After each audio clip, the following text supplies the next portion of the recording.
Hi everybody, today we're going to build an electrochemical cell or a battery so we can power this clock. So to build a battery you need two pieces of metal, two electrodes.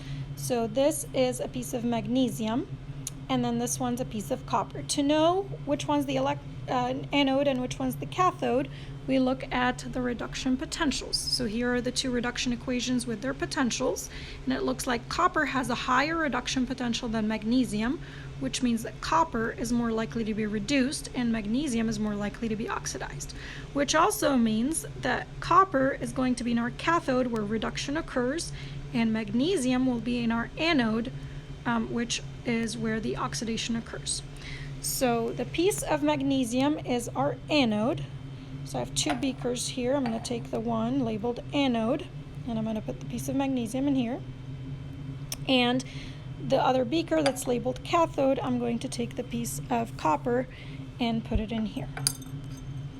Now for my cell to work, I need my electrodes to be in solutions with their metal cations. And so for my magnesium, I'm going to add magnesium nitrate solution. Magnesium nitrate is a solid, white solid at room temperature. This is a solution of it.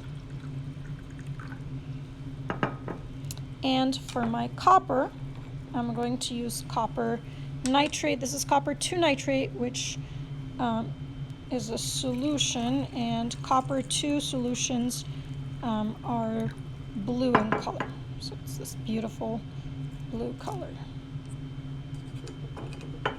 Okay. I also need to connect my two metals with a wire.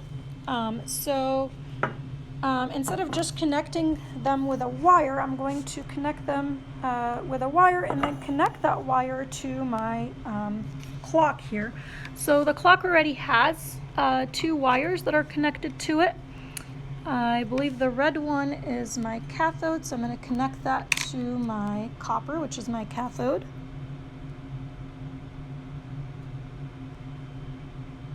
There it is. And then my other side, I'm going to connect to my magnesium, which is my anode.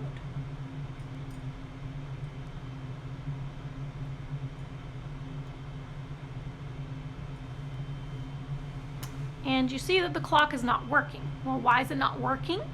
Because of a buildup in charge. So what I'm going to do is I'm going to add a salt bridge. So I have some potassium nitrate solution here. I'm going to take a piece of filter paper and dip it in the potassium nitrate. And then I'm going to use that as my salt bridge.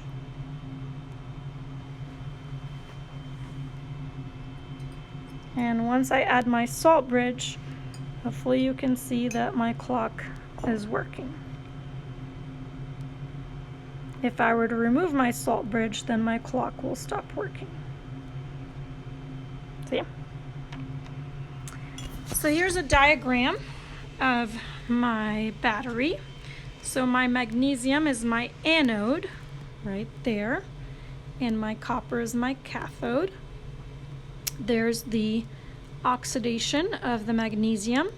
There is the reduction of the copper. So what's happening is this piece of magnesium is being oxidized. It's turning into magnesium 2+, which is going into the solution, and electrons, which are traveling through the wire.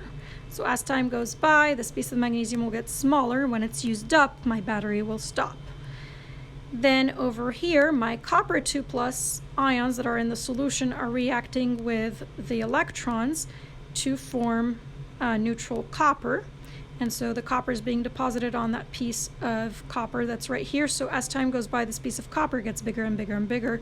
My copper 2+ concentration in my solution gets smaller and smaller. We need a salt bridge to neutralize the charge, because if one electron flows from the magnesium to the copper, then you're going to have a negative charge here and a positive charge here, and the electrons will not want to flow towards the negative.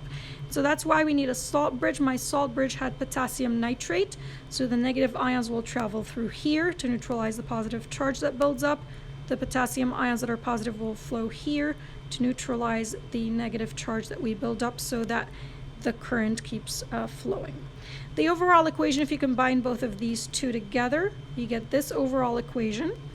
And to get the voltage of the battery that we just built, you add the two potentials together, and that's going to give you 2.71 volts.